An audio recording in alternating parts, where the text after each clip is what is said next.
This bike is going through it right now. Jesus.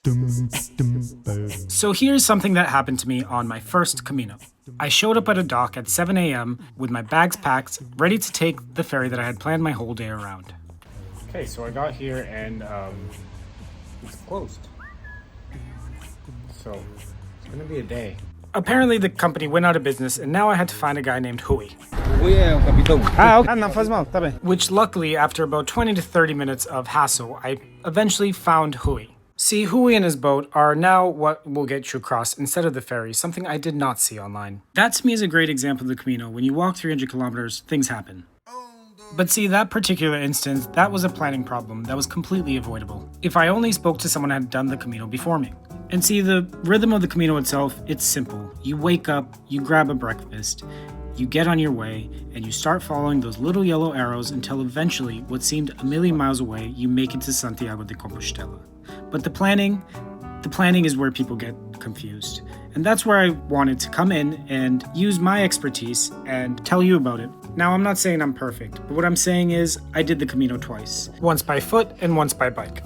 And I have some tips I could tell you, like where to start, Lisbon or Porto. And once you get to Porto, do you want to have a more coastal experience and be by the water? Or are you looking for a more traditional experience and you want the central route? And what about the topic of passport and credentials? The Camino passport, there's so much information about it online, but how does it even work? How would I go about getting stamps, and how many stamps do I need per day? Is it the same for walkers and bikers? So many of these questions can easily be answered by someone that had done it before. For example, albergs, the Camino-specific housing. How does that even work? How do I get in? And yes, you can absolutely find this information online, but see, that's the problem, isn't it? The best and worst thing about the internet is everything is there, so you'll have 1,000 different people telling you 1,000 different things. And if you watched my old Camino videos, you know that I said from the beginning that my whole purpose of doing Camino to begin with was to document it, not do it. I've done a lot of travel in my life, and I decided that this channel would really be about helping people who may not have the opportunity to travel as I do, so I could document for them beforehand so they could save time. It's kind of really why, Lisbon day trips started in the first place. And when I was making this, I kept thinking about how much easier it would have been if I had one clear place that explained the important details before I started. Just the things you actually need to know before you start walking or biking. Because the goal is not to make the Camino feel more complicated. Let's face it, it's 300 to 400 kilometers of walking or biking.